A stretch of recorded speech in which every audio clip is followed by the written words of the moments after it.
Hello, Heather. It's Monday, and I guess we're talking about places we'd like to visit, real or fictional. And I gotta say, right now, the place I'd most like to visit is anywhere where it's not snowing. Because we're on like day 5 of the Portland winter storm palooza, and school was closed again today, and we've been stuck in the house again today.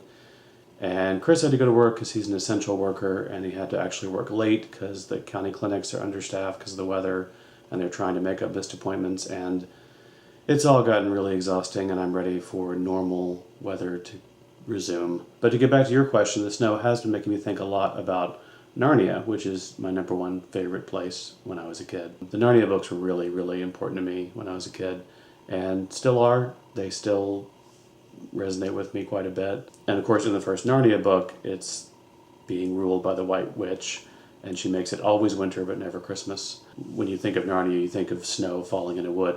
In fact, I think C.S. Lewis said to someone that all the Narnia books started with a single image of a fawn with a packet running through the snow. And that was the image in his head, and that's what gave rise to all of the Narnia mythology. Now, I also very much love the Harry Potter books, and I would like to join you on a trip to Hogwarts.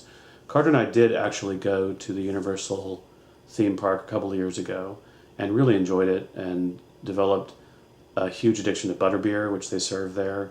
And then we actually found a place in Portland that makes butterbeer. I mean, butterbeer isn't real, but they make a drink that's just like the butterbeer they serve at the fake Hogwarts. I've read that they're adding a lot to the theme park, so I kind of want to go back.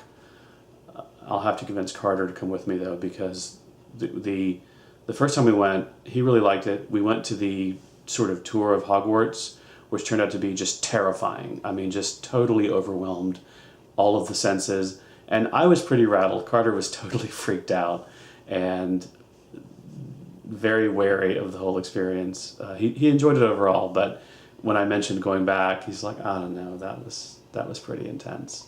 So we may have to give that another year or so before we're brave enough to go back. But I highly recommend it. It's really wonderful to be in that kind of environment and to be surrounded by people who are immersed in that story and that world. Now, as for real places, I did not travel very much before I was, say, 30, because I couldn't really afford to.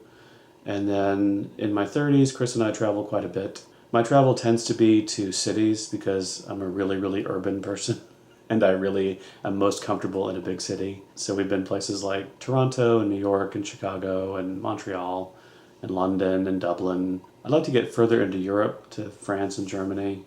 I'd also like to travel at all in Asia. I've never been to any part of Asia. Chris has been to Thailand and Vietnam and really wants to see Korea and Japan. So that may wait a while. We traveled quite a bit before Carter was born, and then we traveled a little bit after Carter was born. And then kids get to a certain age where they're just kind of too much trouble to lug around. And so we probably have not traveled quite as extensively since then. We do plan to go back to London next summer with Carter, which will be his first trip across the Atlantic.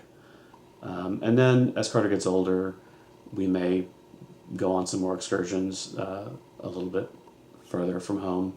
So now I have to go and record my video for Project Chronicle this week, which is about music. Since we're talking about music, I have always enjoyed music, but I find as I get older, I hear less and less new music, and I need new inspiration. So I would like to know what you're listening to these days, what you think is good, what you would recommend to me and why. Then I can listen to that and maybe make some recommendations back to you, and we can both be exposed to new music. Bye for now.